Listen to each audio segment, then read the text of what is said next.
The original shaft has been dubbed the Money Pit because of how many investors have sunk money into its excavation and come up empty-handed. Franklin Delano Roosevelt became one of the investors, and he continued to be in touch with the dig even when he was president. Errol Flynn and John Wayne had got involved.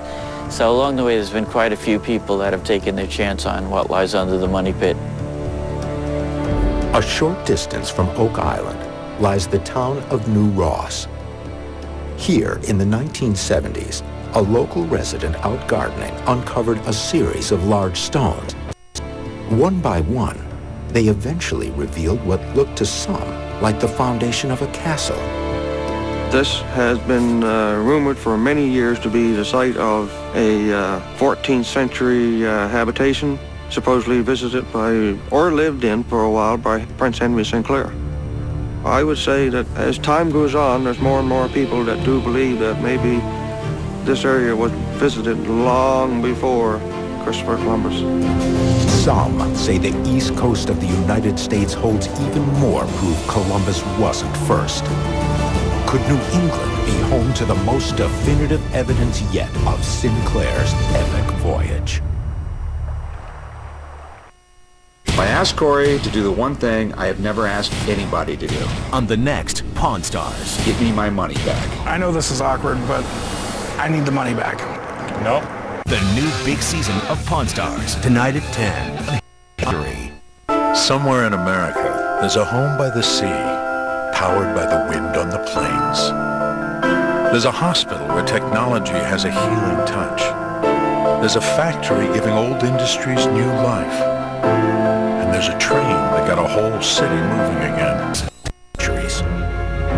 The Newport Tower has been written about since time immemorial. Basically, everybody's made claim to the Newport Tower. The standard conventional thinking is that it was a windmill built during Benedict Arnold's time.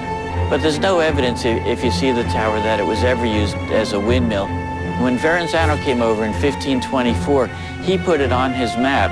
Giovanni de Verrazzano was an Italian explorer who mapped part of the Atlantic coast, including on his map the tower, which he labeled a Norman villa. Even so, skeptics insist Benedict Arnold I built it in the late 1600s and modeled it after a windmill in Chesterton, England, near his hometown. Even though the windmill stands on 6 legs, the Newport Tower on 8. This is a structure far more complicated than a windmill. Certainly it shows much greater intelligence in its design and construction. I'm convinced it's a medieval structure. There's nothing stylistic about it that resembles anything from the 17th century. The Newport Tower bears great resemblance to some of the early Templar structures. I think the thing is to remember about a circular structure such as this and the Newport Tower is it's far more difficult to build a circular structure, so you have to have a definite purpose.